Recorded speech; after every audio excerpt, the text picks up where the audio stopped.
Sa Indang, Cavite, nandun pa rin ang isa po nating ang dating Daan Mobile Coordinating Center, kasama po si kapatid na Bobby De Los Santos at ang ating mga panauhin.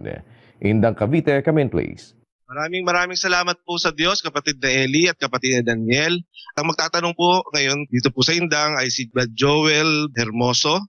Siya po isang Katoliko. Bali, ang itatanong ko po, yun po bang kaluluwa at saka espiritu ay magkaiba po ba yun?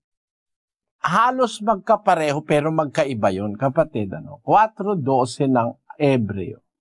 Sapagkat ang salita ng Diyos ay buhay at mabisa at matalas kaysa alinmang tabak na may 2 talim at bumabaon hanggang sa paghihiwalay ng kaluluwa at espiritu, ng mga kasukasuan at ng utak, at madaling kumilala ng mga pag-iisip at mga haka ng puso. Yung salita ng Diyos napakatalas na kayang bumaon, sabi ni Pablo, hanggang sa paghihiwalay ng kaluluwa at espiritu. So magkaiba yun.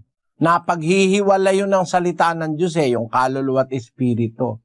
Ang katunayang magkaiba yun sa unang Tesalonica 5:23. At pakabanalin kayong lubos ng Diyos din ng kapayapaan, at ang inyong espiritu at kaluluwa at katawan ay ingatang buo na walang kapintasan sa pagparito ng ating Panginoong Hesukristo. Ayun, maliwanag yung kapatid, Pakabanalin ng wika kayong lubos ng Diyos din ng kapayapaan, ang inyong kaluluwa at espiritu at katawan ay ingatang buo. Maliwanag yon, ang inyong espiritu at kaluluwa at katawan. Tatlo, espiritu, kaluluwa, katawan. Magkakaiba yon. Kasi kung yun din yung espiritu, yun din yung kaluluwa, hindi nasasabing espiritu, kaluluwa at katawan. Kaya in-enumerate ni Pablo, espiritu, kaluluwa at katawan, magkakaiba yung tatlo.